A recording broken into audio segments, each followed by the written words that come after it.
Varicose veins తో బాధపడుతున్నారా? మన ఏవిస్ హాస్పిటల్లో 4500 రూపాయల లేజర్ స్కానింగ్ ఉచితం. నమస్తే రమగారు. నమస్తే జయ. రమగారు, మనము ఇంటి ముందు ముగ్గు వేసుకుంటాం కదా, ముగ్గుల్లో కూడా పలు రకాలుగా వేస్తూ ఉంటారు సందర్భానుసారంగా. తర్వాత పండుగలకి స్పెషల్ ముగ్గులని, అలానే దేవుడి ముందు వేసే ముగ్గులు కూడా వేరుంటాయి. అవును. అసలు ఎలాంటి ముగ్గు వేసుకోవాలి, అసలు ముగ్గు ఎందుకు వేయాలి?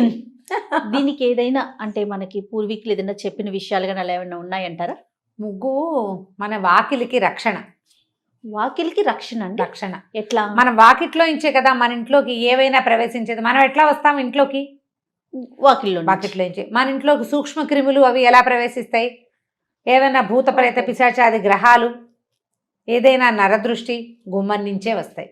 ముఖద్వారమే మన ఇంటి యొక్క ముఖం కదా.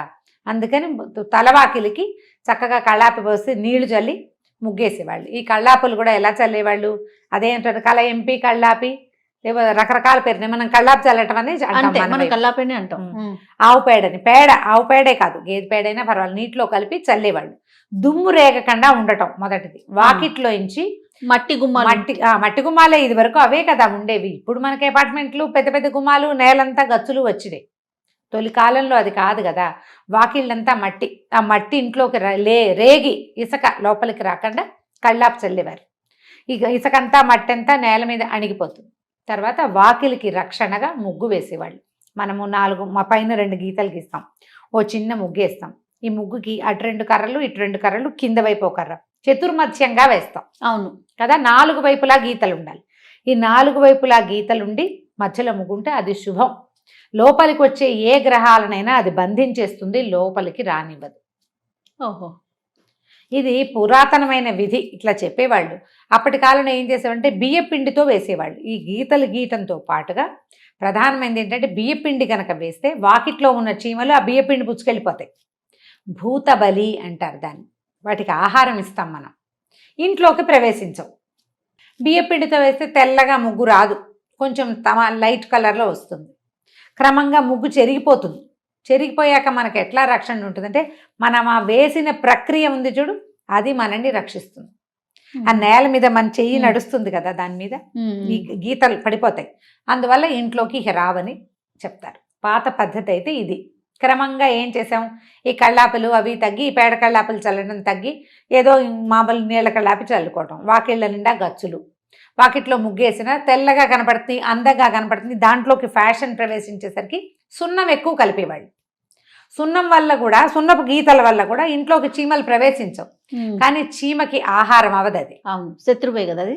పాప అవి లోపలికి వెళ్ళలేవు కదా. మనం భూతబలిని పక్కకు పెట్టేశాం. ముగ్గు వాకిట్లో కళగా అందంగా ఉండటం అనే పాయింట్ వచ్చింది. తర్వాత రకరకాల ఫ్యాషన్ల ద్వారా 2 గీతలు గీయాల్సింది పోయి ఇట్లా లావుపాటి గీతేసి 4 గీతలు వచ్చేలాగా చేయటం. ఏవో రకరకాలు చూస్తాము, తెలుసుకుంటాం.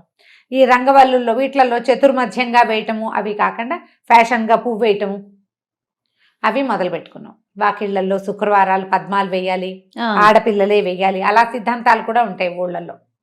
తర్వాత ఏమో ఈ మన ధనుర్మాసంలో ఏమో ఒక రకం ముగ్గులు. ధనుర్మాసమే ముగ్గుల రోజులు అవి.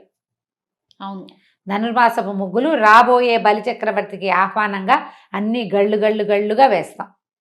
ఆ గళ్ళల్లో కూడా ప్రధానమైనది ఏంటంటే, మనకి వ్యాధులు వచ్చే రోజులు ధనుస్సు, మార్గశిర మాసం వ్యాధి రోజు. ఆ నెలంతా కొంచెం అనారోగ్యాలు, మరణాలు ఎక్కువగా డిసెంబర్లో సంభవిస్తూ ఉంటాయి చూడు. కాస్త అనారోగ్యంగా ఉన్నవాళ్ళు డిసెంబర్ వెళ్ళాలనుకుంటారు. ఈ గళ్ళ వల్ల ఆ మృత్యువుని కూడా కొంత నిరోధించే శక్తి ఉంటుంది ఆ గళ్ళకి. అందుకని పూర్వకాలం మహర్షులు ఎవరో ఈ ముగ్గు పద్ధతిని, థెరపీనే మనకి ప్రవేశపెట్టారు. తులసమ్మ దగ్గర అష్టదళ పద్మం వేసుకుంటాం 8 వచ్చేలాగా. వాకిళ్లలో నక్షత్రాల ముగ్గులు వేస్తారు. దానివల్ల దుష్టగ్రహాలు రావు. ఇంకొక సూచన కూడా ఉండేది ఊళ్ళలో. ఇప్పుడు ఏం ఊళ్ళలో ఎలా పాటిస్తున్నారో తెలీదు.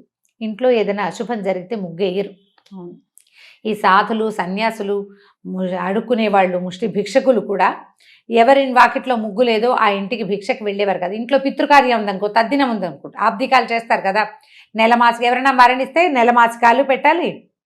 అవో 16 ఎన్నో లెక్క ఉంటుంది. అక్కడి నుంచి ఆబ్దికాలు ప్రతి సంవత్సరం పెట్టాలి. వాళ్ళ వాకిట్లో ముగ్గు లేదంటే వాళ్ళ ఇంట్లో ఇది ఉంది, వాళ్ళు ఎవరికి ఏం పెట్టరు. ఆ రోజున పిండ ప్రదానం అయ్యేదాకా పిచ్చిక కూడా ఆహారం పెట్టరు ఆ ఇళ్లలో నుంచి. చీమలకు ఆహారం కూడా ఇవ్వకూడదు. పితృదేవతలు వేచి ఉంటారు ఆ రోజు, అందుకని ముగ్గు వెయ్యరు. ముగ్గు శుభాశుభాలని సూచించడం కంటే ప్రధానమైంది అది మనం చేసే భిక్ష. ఆ పూట కూర తొక్కులు కూడా బయట పారేసేవాళ్ళు కాదు జయ, నాకు గుర్తుంది మా ఇంట్లో అలా చేసేవాళ్ళు.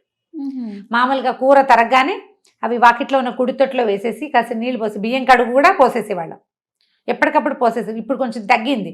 ఇది వరకు మాకేంటంటే పొద్దుటి పూట గొడ్లు వచ్చి వాకిట్లో ఒక పక్కన నిలబడేవి, ఒక 10-12 ఆవులు గేదెలు వచ్చి పాడి గేదెలన్నింటినీ తెచ్చేవాళ్ళు, కుడితొట్లు ఉండేవి. బియ్యం కడుగు పట్టుకెళ్ళి పోసేసేవాళ్ళం, కూర చెక్కులు పోసేసేవాళ్ళం. కానీ కూర చెక్కులు కానీ బియ్యం కడుగులు కానీ ఆ పూట పితృదేవతలకు ఆహారం ఇవ్వడం అయ్యే వరకు గొడ్లకు కానీ పిట్టలకు కానీ చీమలకు కానీ ఏమి బెటర్, ముష్టి వాళ్ళకి భిక్షకులకి ఎవరికి దానం చేయరు. ఇది అయ్యాక పితృదేవతారాధన పూర్తయిపోయాక అప్పుడు సాయంకాలం ముగ్గేసుకుంటారు. అప్పుడు వచ్చిన వాళ్ళకి ఈ ప్రసాదము పెడతారు, గొడ్లకి పెడతారు అనమాట. ఓకే. ఈ ముగ్గు దానికి గుర్తుగా కూడా సూచనగా కూడా ఉండేది. వాళ్ళు ఆ రోడ్లో ఏదైనా అశుభం జరిగిందంటే ఆ సందులో వాళ్ళ ఇంట్లో ఒకళ్ళ ఇంట్లో ముగ్గు ఉండేది కాదు, ఇంకా ఆ వైపుకి వెళ్ళకుండా ఇల్లు దాటి వెళ్ళాలనుకో వెళ్ళేవాళ్ళు కాదు పాత రోజుల్లో. ఇప్పుడు క్రమంగా ఏమైందంటే మనకి గచ్చులు వచ్చినాయి. గచ్చు మీద కనపడడం కోసం ముగ్గు వేయటం అనేది ఒక విధానంగా మనం ఉంచుకున్నాం, కానీ దాని సిగ్నిఫికెన్స్ ఏమిటి అనేది మన చరిత్రలోంచి వెళ్ళిపోయింది. చాక్ పీసుల్లోకి వచ్చాము, దాని తర్వాత చాక్ పీస్ కూడా పర్మనెంట్ ముగ్గులు వచ్చేసి ప్లాస్టిక్ అంటించేసుకోవడం, పెయింట్ తోటి వేసుకోవడం. వాకిట్లో పెయింట్ తో ముగ్గేస్తే అది ముగ్గు కింద కౌంట్ కానే కాదు. గచ్చు మీద వేసిన ముగ్గు ముగ్గే కాదు, ఊరికే మనం సౌందర్యానికి వేసుకుంటున్నాం తప్పిస్తే ఇంటికి కళ అంటే అశుభం కాదు, ఈ ఇంట్లో శుభాలే ఉన్నాయని తెలియచేయటానికే ముగ్గు ఇప్పుడు, అంతే, అంతకంటే లేదు. ఇప్పుడు ఇండిపెండెంట్ ఇళ్లలో వాకిట్లో చక్కగా కళ్ళాపు జల్లి ఇంటితో ముగ్గేసి ఊళ్ళల్లో కనపడతాయి. మేము కోయంబత్తూరు అప్పుడు ట్రిప్ వెళ్ళాము చూడు, మేము కోయంబత్తూరులో ప్రతి వాకిలి ఆకుపచ్చగానే ఈ మన కళ్ళాపు జల్లేసి ముగ్గులు, అందరు వాకిళ్లలో ముగ్గులు ఉన్నాయి జయ. అపార్ట్మెంట్ వాకిళ్లలో కూడా పెద్ద పెద్ద ముగ్గులు వేసుకుంటున్నారు ఇప్పుడు కూడా, ఏం మానేలా. కాకపోతే దేనికోసం వేయాలి అనే ఐడియాలజీ ముగ్గు సిద్ధాంతం మాత్రం ఉంది. అసలు మనకి ఇంటర్నెట్ లో ఎన్ని ముగ్గులు కనిపిస్తాయో. ముగ్గుల మీదే యూట్యూబ్ వీడియోలు ఉన్న వాళ్ళు అసలు 3 లక్షలు 10 లక్షల సబ్స్క్రైబర్లు ఉన్న వాళ్ళు ఉన్నారు బోళ్ళకి మంది. నాకు కూడా ముగ్గులు భలే సరదా, నేను చూస్తుంటాను, నేనేం వేయను, చూస్తూ ఉంటాను ఎంత బాగుందో చిన్న ముగ్గని, సరదాగా ఉంటుంది. అయితే దేవతార్చనకి మనం ముగ్గు వేసుకోవటం, దేవుడి దగ్గర మందిరం తుడుచుకుంటాం కదా, తులసి దగ్గర అష్టదళ పద్మం వేస్తే 8 వేస్తాం కదా, 8కి పద్మం వేసుకోవటం. ముగ్గులు తొక్కకూడదు. ఒకవేళ మనం శ్రద్ధతో వేసుకున్నా కూడా ముగ్గు అనేది ఒక పవిత్రమైన విధానం కదా, వాకిలంతా పండగని వేయకూడదు, గ్యాపులు ఇవ్వాలి. ముగ్గు తొక్కకూడదు, ముగ్గులు తొక్కితే మంచిది కాదు. అందుకని పెద్ద పెద్ద ముగ్గులేసి నడవడానికి వీలు లేకుండా చేయకుండా చిన్న ముగ్గేసి కొంచెం గ్యాప్ ఇచ్చి నడవడానికి వీలుగా పెట్టుకోవాలి. దేవుడి దగ్గర కూడా మనం ఏంటంటే మన 18 రేకులు వచ్చేటువంటి పద్మాలు వస్తాయి. ఈ మంగళగౌరి వ్రతాలప్పుడు పద్మాలు పెట్టడం అనేది ఒక ప్రత్యేకమైనది. ఈ 8 పెట్టి తర్వాత 3 చుక్కలు పెట్టి వాటిని కలుపుతారు. పద్మాలు ఆ ముగ్గు వేసుకోవాలి పీట మీద, అమ్మవారికి ఆ ముగ్గు ప్రత్యేకం, అట్లా పెడతారు. లక్ష్మీ ఆరాధనకి పద్మం వేయటమే ప్రత్యేకంగా కనిపిస్తుంది. ఓకే. తమిళనాడులో మనకు బాగా కనపడతాయి ఇలాంటివి. అయితే ఈ పైన 2 అడ్డగీతలు వాళ్ళు వేయరేమో మరి. వాళ్ళు వేయరు రమ్మగారు, ఇట్లా నిలువుగా 2 ఇటు ఒక 2 మధ్యలో స్టార్ గాని ఏదైనా వేసుకుంటారు, మళ్ళీ ఇటు ఒక 2 వేస్తారు. మనం ఇలా అడ్డంగా వేసుకుంటాం కదా గుమ్మానికి, వాళ్ళు ఇటు ఒక 2 గీతలు గీసి ఆ రెండింటిని కలుపుకుంటారు, మధ్యలో ఒక స్టార్ లాంటిది వేసుకుంటారు, మళ్ళీ ఇటు 2 ఇట్లా సేమ్ ఇదే లైన్ లో వాలుగా వేసుకుంటారు. వాళ్ళ లక్ష్మీదేవికి అడ్డంకి అయిపోతుందని వాళ్ళ భావనట. మనకి పైన 2 అడ్డగీతలు తప్పనిసరి, కావాలంటే దాని మీద 2 క్రాస్ గీతలు గీసుకుంటాం, లేదా దానికి ఒక పువ్వో ఏదో వేసుకుంటాం. కానీ అడ్డగీతే మన మెయిన్ పద్ధతి. అవునవును. పూర్వకాలంలో ఏవో జరిగితే ఏర్పడిన ఆచారాలు కూడా అయ్యి ఉండవచ్చు వీటిని, అలా కూడా చెప్తారు. అందుకని ముగ్గు కర్రలు తొక్కకూడదు అలాంటివి చెప్తారు. రకరకాల నమ్మకాలు. ప్రధానమైనది ఏంటంటే ఇది పూర్వం నుంచి వస్తున్న సాంప్రదాయము. ఏదైనా శుభకార్యం అంటే వాకిట్లో తప్పకుండా ముగ్గు ఉండాలి.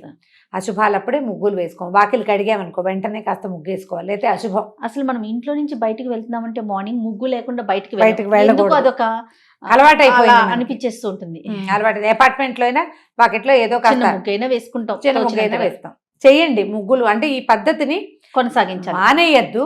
అవకాశం ఉండి మనకి నేల కూడా ఉంటే చక్కగా పిండితోటి ముగ్గేసుకుంటే బాగుంటుంది. మనం దేవుడి దగ్గర వేసుకునే ముగ్గులు, తులసి దగ్గర వేసేది కనీసం అవకాశం ఉంటే మానేయద్దు. తులసి వాకిట్లోనో పెరట్లోనో ఉంటే అక్కడైనా బియ్య పిండితోటి వేయండి. అందం కోసం కాకుండా తెల్లగా ఉండాలి, ముగ్గు బాగా కనపడాలి, ఫోటో తీయాలి, ఇన్స్టాలో పెట్టాలి లాంటివి భావించద్దు.